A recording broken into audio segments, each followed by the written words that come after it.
প্রথমে আমার ভারত বা বিশ্ববাসী সঙ্গীত প্রেমীদের আমি জানাই শত শত নমস্কার। কারণ আমার ৬৭ বছর ধরে আমি ৯ বছর বয়সে আমি সঙ্গীত নিয়ে যুদ্ধ করে আসছি।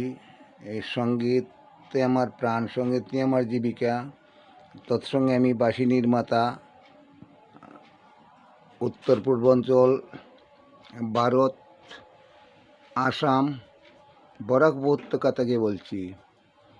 আপনারা যে কোনো সুরের, যে কোনো স্কেলের, ছোটো বড় বাঁশির জন্য যোগাযোগ করবেন। আমি ৪৫ বছর ধরিয়া বাঁশি বানাচ্ছি।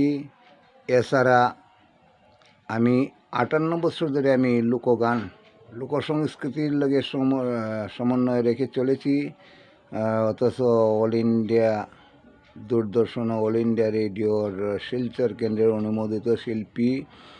বাঁশি বানাচ্ছি, তৎসঙ্গে আমি বাঁশি বাদক হিসাবে আমি অল ইন্ডিয়া রেডিওর প্রুফ। তারপরে দেখছেন দুতারা, ওই দেখছেন সারিন্দা, এগুলো আমি অল ইন্ডিয়া রেডিও শিলচর কেন্দ্রের অনুমোদিত শিল্পী। তারপরে একতারা, হারমোনি, ডুল, ডপকি যাওই বলুন, এগুলো আমি বাজাবার পূর্ণ অভিজ্ঞতা আছে। অথচ আমার হিন্দু মুসলমান ধর্মের আমি গান করে আসছি বহুত দিন ধরে। এখানে বর্তমানে বয়স হয়ে গেছে, বাইরে চলতে পারি না, চলতে অসুবিধা হয়, রাস্তাঘাটে বহুত ভিড়। তো বাঁশিগুলো আমি গড়ে দেখাচ্ছি আপনাদেরকে। আমাদের বাঁশিগুলো আজ আপনার চরণ আশীর্বাদে বহুত জায়গায় যায়, মানে দেশ থেকে বিদেশেও যায়।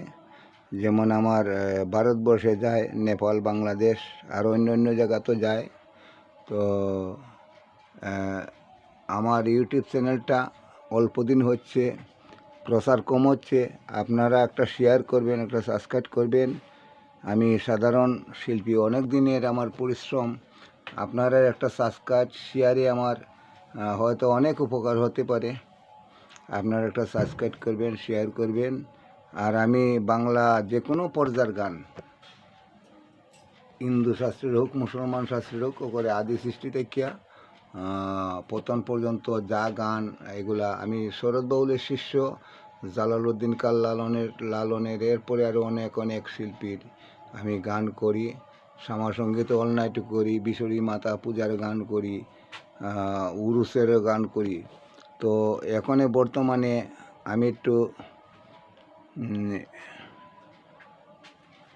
কারণ লোকসঙ্গীতগুলা যারভাবে করছে, এগুলা আমি আমার কাছে যদি একটু হেল্প করেন, তা আমি একটু উন্নতি হতে পারবো। এই বলে আমার সবার কাছে শ্রেণী মতে আমার আদাব, সালাম, নমস্কার, আন্তরিক অভিনন্দন, শুভেচ্ছা জানাই আমি রাখলাম। আমার ভিডিওটা সাবস্ক্রাইব করবেন, একটা শেয়ার করবেন, একটা লাইক করবেন। হয়তো আমি এতদিনের পরিশ্রম আপনার একটা শেয়ার, লাইকের মাধ্যমে আমি যাতে উপকৃত হতে পারি, এই বলে আমার ধন্যবাদ, নমস্কার।